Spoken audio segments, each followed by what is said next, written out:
বন্ধুরা আমরা এখন তেঁতুল মাখা করছি। তেঁতুল মাখার জন্য লাগবে হলো লঙ্কা, জলজিরা, লেবু পাতা, লঙ্কার গুঁড়ো আর লবণ, আর তেঁতুলটা তো লাগবেই। এখন আমরা তেঁতুলের ভিতরে এক মুটকি জল দিয়ে দেবো।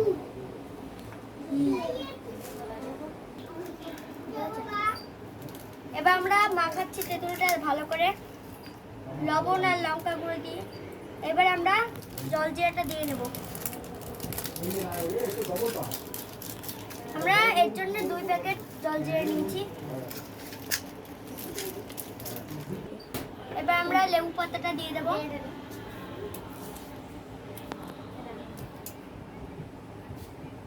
দিয়ে ভালো করে মেখে নেব।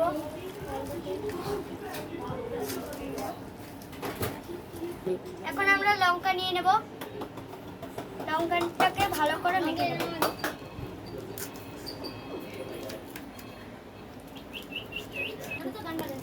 এবার আমরা লঙ্কাটা মেখে দিলাম, দেখুন ভালো করে।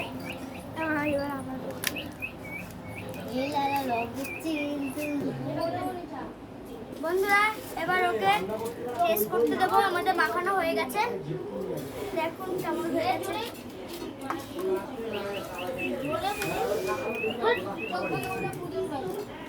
ঠিক আছে,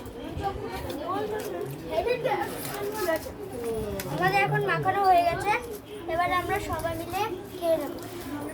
তোমরা এবার খেয়ে দেখো কেমন টেস্ট হয়েছে। সেই স্বাদ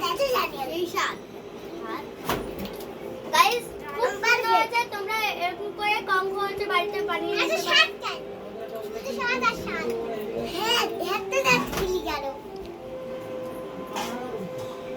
আমার ভিডিওটা যদি ভালো লাগে থাকে লাইক, কমেন্ট, শেয়ার, সাবস্ক্রাইব করে দেবেন। হ্যাঁ, লাইক এর জন্য একদম সাবস্ক্রাইব করে দিবা। ফেভারিট আর বেল করে দিবা। Tata. Hi guys. Tata. Guys আমরা